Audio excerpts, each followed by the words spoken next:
Hello friends, welcome to my channel and thanks for watching this video. So one more week has ended in the Wall Street and you can clearly see this was a shakeout week where the weak hands has been shaken off and the near term trend has probably changed from here. And this is something which we are going to look at and analyze in this particular video, and we will see what has happened in the last 1 week and what will probably happen moving forward as far as the weekly market report of the Wall Street is concerned. And let us see what lies ahead. But before that, if you haven't yet subscribed my channel yet, just hit on the subscription button. Also hit on the notification bell along with the all button to get my updated video notifications. So we can clearly see that the last trading day of the past week or the week that has just ended was in red, and I'm very specific about the VIX. Those who are watching the series of USA Weekly Market Report, I have specifically said one thing, that for US market, if VIX started sustaining above 15, you make sure that volatility will play its game, and it gone up by, or it went up by 7.41%, and now it is comfortably trading above 15. So VIX is indicating something else, which means in the near term volatility is back. So with this, let us see what has happened as far as the news is concerned, or important news that may impact the market, and then we are going to discuss about the charts as usual. Now the first is JP Morgan backs off recession call even with very elevated risk. Now the thing is, why we call human as somebody who will definitely make errors at a certain point of time. It does not matter how clever or how fool you are. It does not matter how knowledgeable or how educated you are, because we try to mend something after it proves that whatever was we were thinking was wrong. And that's what has happened in the history, and that will probably happen going forward as well, because you can clearly see the interest rates are moving higher. So Fed will say they are going to do whatever that data is telling you. Somewhere between the line things will break, and that has happened. This is very natural. This is very natural and very normal.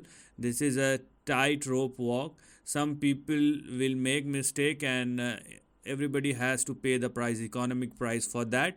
And whether your life will be impacted or not, it's completely depend upon your thought process. So it's very important to go for a financial education in your life.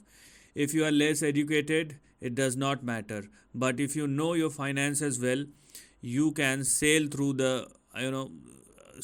your life with good financial statements. Your personal financial statements will be good. So that's the end of the story. So even if it does not matter what a big institution is saying, obviously they know more than anybody else, but something will crack which nobody knows, because if that's the thing, 2008 won't happen. Obviously big institution encash those scenarios, and those were the times when they go for the buyback or acquisition or bailout, whatever, but they cannot control it. That's the ultimate truth. They are the opportunistic people. They do whatever they want to do at a specific time, but even they know things, they are not going to put their hands, because it costs them a lot in bad times. So maybe they know, maybe they do not know, but they are not going to interfere, or they are not going to change the course of action. Okay, they will flow with it. Anyways, let's go and see what else we have.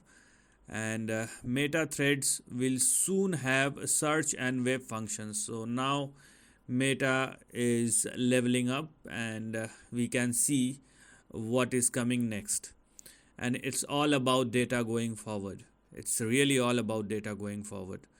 Then we have July job reports. US payroll growth totaled 187,000, lower than expected. Okay, so let's see. Market is not taking it granted because there are lots of things, other things, which is impacting the market right now. Otherwise, market will go up with this kind of data. Also, let us see what else we have. Uh, okay, no rate hikes or cuts. Commerce Bank CFO says the European Central Bank has likely hit pause. That time will tell, because if inflation goes beyond the range of any country, obviously they don't have any way out. Uh, unless they start rising the rates beyond normal, and that has happened. I will show you the European Central Bank interest rate chart, and you can see it's not about how much they have raised. It's about the generally it's a percentage. Interest rate is a percentage, and we don't calculate the percentage of percentage. Okay, this is a technical thing, but as a summary, you do not calculate the percentage of percentage. But hypothetically saying, if we consider this interest rate as a number, then you can see the kind of rise percentage change has happened in a very short amount of time. That's where the problem lies. Okay, for US Central Bank and for European Central Bank or for UK Central Bank, it does not matter. The rate of change is so fast, is literally so fast that something will crack. That's a very common thing, and for that you need not to be a CFO of an investment bank. Okay, you just need to be a bit more observative towards the market. That's what we require, and obviously some understanding about the market. But we know what will go up fast will come down even faster. And this is, I would say, second hand luxury watch prices slumped to near 2-year low after a pandemic run. Now, this is an index. You can go and check out the index if you are very much interested for luxury watches. Obviously, it's a very premium segment, but for the sake of knowledge and information, you go and check out the trend of luxury watches, and there is a chart. Okay, there are specific charts which will tell you about the watches and their overall market trends. So this is very interesting. Apart from this, let us see what else we have.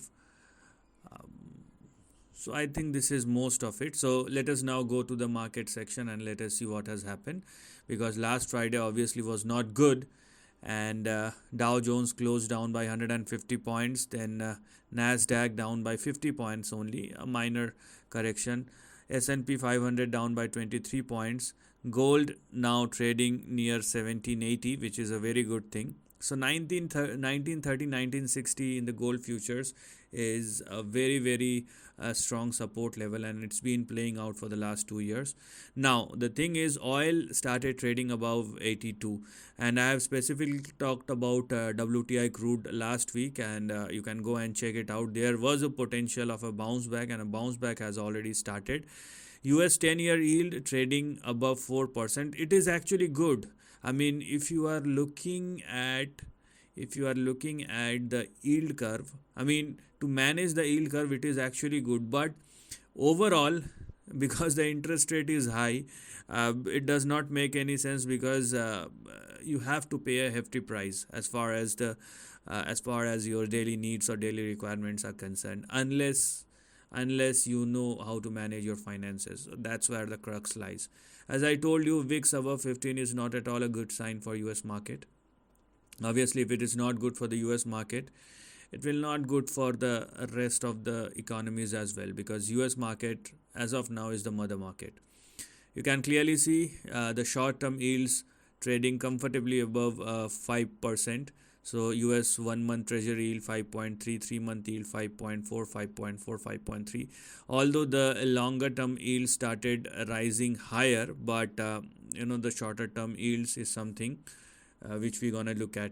And this, when your shorter term yields were higher and longer term yields will start inching up, you will see a flat trend, and that's where the risk lies, because the trend was inverted, the yield curve was inverted. Now it turns into a flat trend, and these transition phases are very, very risky.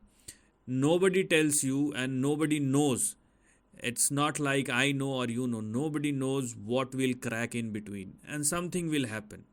Something will happen when these transition takes place, and bond market is the ultimate one. Those signals, the bond signals coming from bond market, you cannot ignore those signals. So that's very important. And the most important is the US dollar index. So let us just start with the bond yield. Okay, let me show you what I'm talking about, what the hell I'm talking about. And if you are looking at the bond yield, yeah, so now it turns flat. Okay, now it turns flat. Let me show it to you. So this is inverted, and you can clearly see. Okay, you can clearly see now it turns flat, started turning flat. It started turning flat because the longer term yield started moving higher. It means there is some transition which is happening, and these transitions are not good. Okay, it's not like when the yield curve is inverted, stock market started falling down. But these slow transitions, you need to understand, you need to have a deep analysis on these transitions, why something has happened, when, what's the impact, how much change, everything, each and every minor point needs to be calculated, and you can clearly see these transition phases are not good. Okay, the next will be ECB interest rate chart. So this is very important and very interesting. Everybody knows about the US chart. No, so there is no denial in that. But yeah, so this is what I'm talking about. So you can clearly see from the lows of September 2022, and 1 year down the line, it's not even a year. So from 0% to 4%, 4.25, and it is as high as 2008. Okay, now what's the difference between 2008, before 2008, and in 2021? It's lots of free money has been pumped in, or lots of liquidity has been pumped into the market. And that's the problem. That's where the problem lies. When you have lots of currency and you keep on increasing the interest rate, something or some market, it's not like each and every, because market has different segments, like crude, like commodity, like finance, like insurance, like consumer goods. So there are lots of segments in the market, and the segment which is the most vulnerable will start breaking down. Obviously it will have a domino impact, but the segments which is the most vulnerable will start breaking down fast, and sometimes they collapse, and they will not recover for the decades to come. And that's where you need to have a deep observation about the market, and what's going to crack, that time will tell. But something will crack with this kind of superman move, and this is like this is like a space shuttle just taken off. And these kind of interest rate change are not at all good. Last time when the change happened, it has taken from 2005 till 2008, nearly 2.5 years. And you can clearly understand the quantum of change, or the fast pace of change which has happened. Not even a year has passed, and from zero or less than zero probably to 4.25, and it will keep on moving higher. So that's why I am telling you that nobody knows. No institution will tell you, and even if they know, they are not going to tell you, because they are opportunistic, and you are living in a capitalistic world. They are not going to tell you anything about that. They will just seize the opportunity whenever the time comes, and that we will know when the market just everything collapses, and you start getting news that this big institutions acquire some Lehman Brothers. When Lehman Brothers collapsed, it was sold at $1. Okay, so that's where the opportunity lies, and big institutions specifically know about it. And if you don't know, it means you are somebody who needs to gain the knowledge. You cannot blame others if you want to live in the capitalistic world. So this is something which is the harsh reality. Now let's go back and check out the trends and check out the stock market chart. So first I will start with the dollar index, because I have talked about the dollar index, and dollar index is telling you something else. Now, I mean, you can clearly see generally, and I have talked about this concept, I think, a month or 2 months ago, because market is in transition phase. So generally, when the dollar index collapses, you will see an upward price movement in the equity market.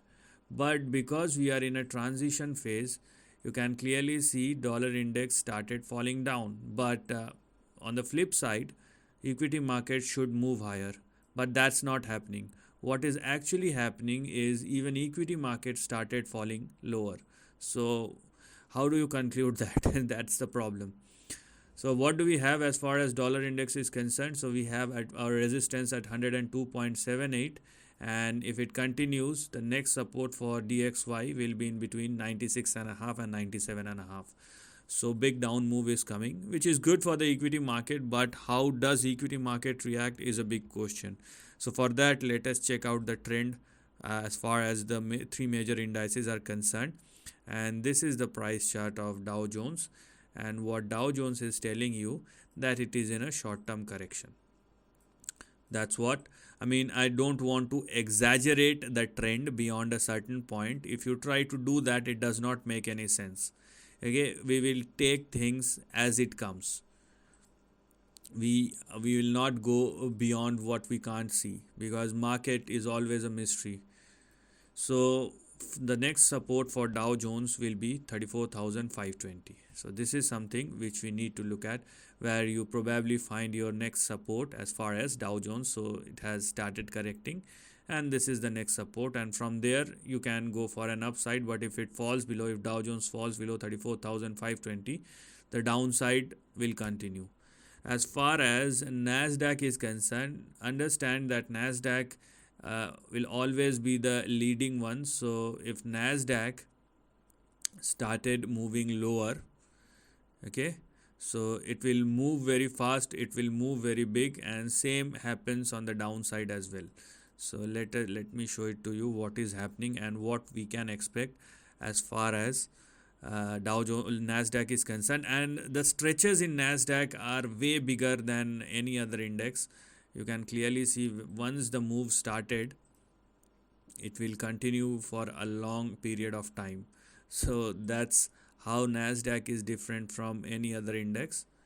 And this is what okay, anyways, so this is what we can expect as far as Nasdaq is concerned, and this is the chart, right?